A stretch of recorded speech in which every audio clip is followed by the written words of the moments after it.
Bismillahirrahmanirrahim.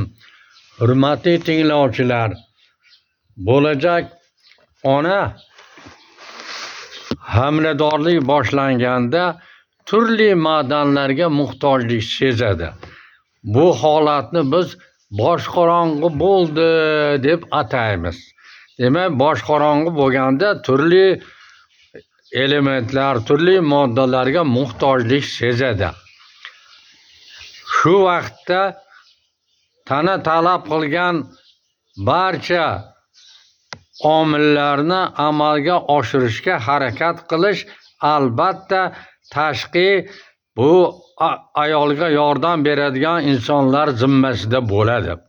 Bu omilni qisib qo'ymang. Doimo onaga shirin so'zlar ishlating. Onani doimo yuzidan tabassum, labidan kulgu bo'lishiga erishing.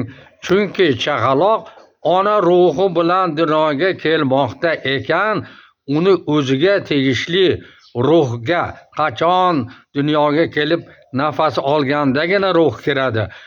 Ega bo'lguncha barcha xislatlarni ona ruhidan olayotgani zinhor unutmang.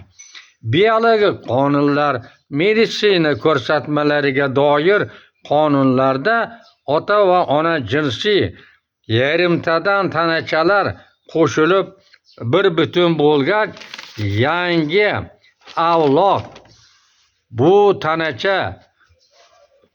tanachalarimiz hujayralar deb ataymiz.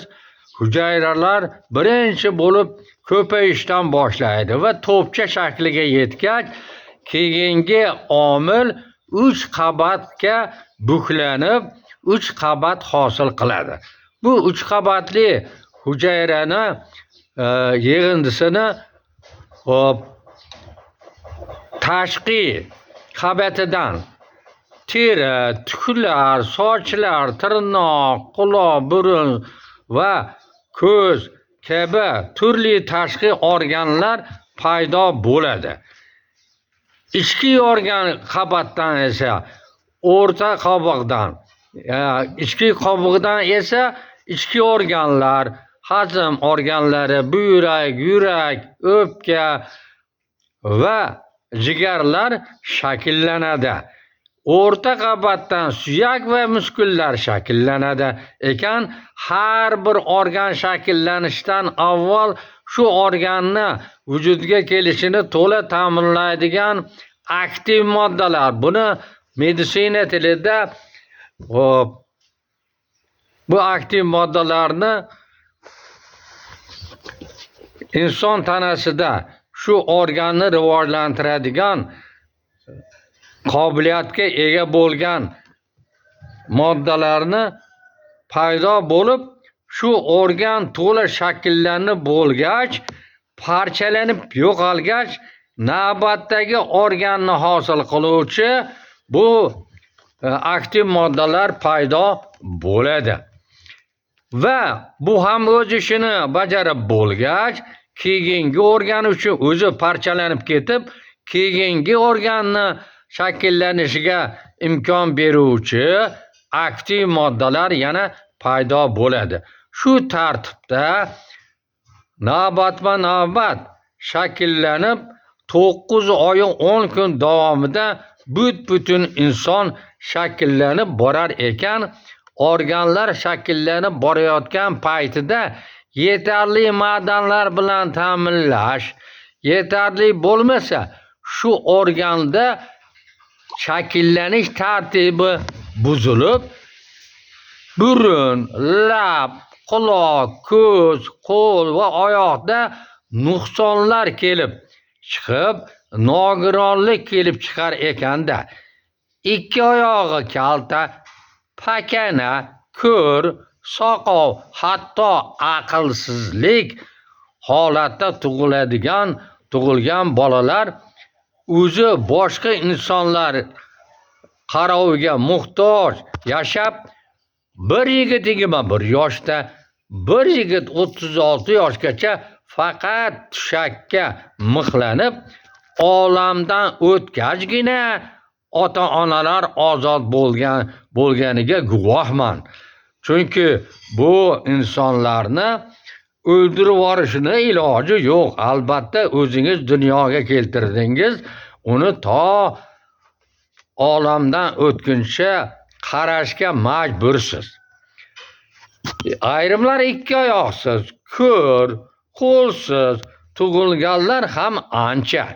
Bu nuqsonlarni kelib chiqishiga insonlarni o'zlari aybdor albatta birinchi. Va bu holatga asosan shayton sababchi. Nasha, ko'knor, tamaki, nos, spirtli ichimliklar ta'siri bo'lsa, ona tanasidagi chaqaloqqa yetarli 92 ta ma'dan o'z vaqtida yetmasligi sababli ona shu yetishmovchiliklar asosida farzandni dunyoga keltirishini men sizlarga eslatmoqchiman.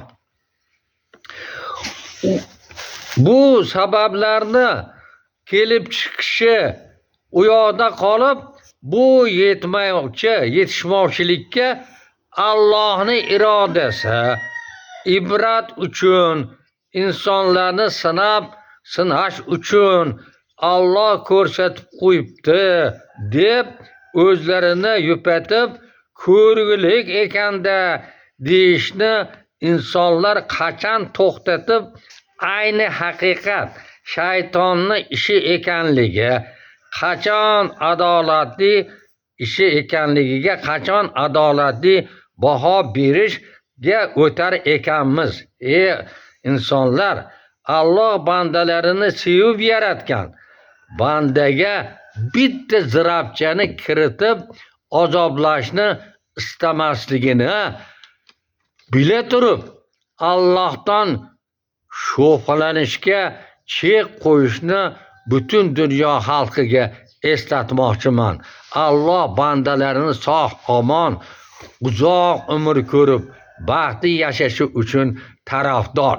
Shayton esa uning aksi bo'lib, bandalar bilan doim nuqsonli, azobli holatlarni kelib chiqishiga doim sababchi.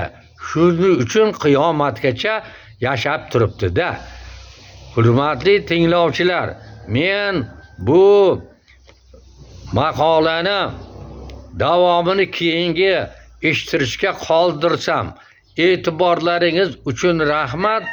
Salomat bo'linglar va studiyamga a'zo bo'lishni unutmang.